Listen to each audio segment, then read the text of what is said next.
Last night, more than 200 Jersey City residents gathered at 83 Wayne Street to hear directly from Jersey City Mayor Steven Fulop and Wardy Councilman James Solomon explain to them the reasons behind the controversial REVAL process, as well as the formula that will be used to determine the new value of homeowners' properties. I want to be clear about what a revaluation is so that we're all on the same page. A revaluation is when the city looks at every single property, every single lot across the city, right? And it assigns them an assessed value, and that assessed value is trying to match what's called the market value. What would that property sell for on the open market? And the city is doing that for every property across the city. Trying to get that assessed value, and that's assessed value as of October 1st, 2017. I know there have been some questions about that date is sort of fixed in time. Okay, great.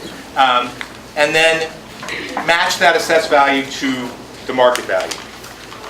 Clear up a misconception. It's one that I had because when I see my tax bill shoot through the roof, my assumption is it means the city is getting more tax revenue. That is actually not happening. What's happening is that the revenue is getting redistributed across the city on the basis of the value of people's properties. So some people are going up, some are staying the same, and many people are going down. So the city is not getting a kind of windfall in revenue out of this process. The next thing is, many of you have gotten a letter in the mail that has an assessed value. How does the appraisal company come up with that number? Right, so it's a two-part process. The first is called an improvement analysis, where they're looking at your building. Right? The second is, and I'll say more about that in a second, the second piece that they're looking at is the value of the land. After explaining the reasons and the formula behind the new REVAL process, as expected, many in the audience had questions for the mayor, with some expressing concern that they might have to pay more for the newly assessed value of their home. Some even saying that if the price is too high, they would have to leave Jersey City altogether. Because I can't live here anymore. I moved here from Manhattan thinking this is great, and now I'm like, okay, I think I'll go to the Bronx. So look, every step of the way, I fought this not to protect necessarily, although it was part of the lawsuit that I got blamed for trying to protect downtown, that's what they said. I thought that I was acting fairly with regards to the person that would be squeezed out. Ultimately, the choice was taken away from us, and this All is of us now. This is look. It's a big concern for me, who's been doing this for 12 years, and James, who's been doing it for just this year, right?